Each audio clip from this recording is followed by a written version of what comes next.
Okay, mina igama lami nguRombisai. Khona pha koBulawayo. Umsekeli webandla leZMPF. Yebo. Uphatha njani lokwenzakale kuMnumzana Chamisa opposition othi yena imoto yakhe kulabantu abazama ukuthi bambulala? Hayi mina into leyo angiyikholwa ngoba kuhlezi vele uChamisa lo umuntu wamanga.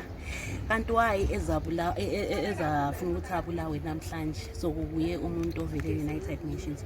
Umuntu vele ohlala edinga ama-plans ukuthi ngenza njani ukuthi engcolise i-government yethu lapha eZimbabwe. Umuntu vele ohlalela amaqhinga akhe very controversial, but mina into engiyibhilivayo ngiyokuthi umuntu lo vele uhlezi ulamanga.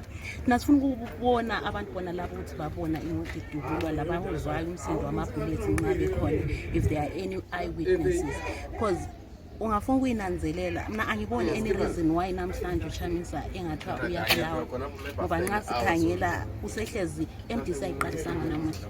Kuke kwaba lamanye ama-leaders e-MDC that were even stronger than him, like uTsangirai. Ngabantu nje kade behlupha kodwa bephila wazifela la lo ngokwakhe angithi. And then singakhangela uChamisa umuntu nje odliweyo, but uthi iqeda ukudliwa bazama ukudinga into zama-sanctions. Kade sebebona ukuthi wonke umuntu usebonile ukuthi into yakhe le yama-sanctions nguye owayilethayo. Lapha khona umuntu vele olenhloni and is trying to come out with another strategy so that the Western countries bezama ukuthi beyi-understand i-agenda yakhe. But thina njengamaZimbabweans siyakwazi ukuthi ubaba lo ngumuntu wamanga, uyehlulekile from kudala. There's nothing threatening about that young man.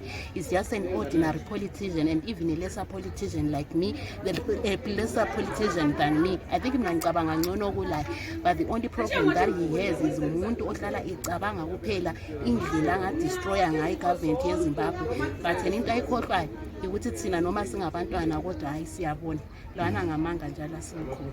Uthini wabanye abasakhulayo njengawo ngathi benze? Mina kwabanye abantwana basakhula into engabatshela nayo ukuthi let us remain patriotic.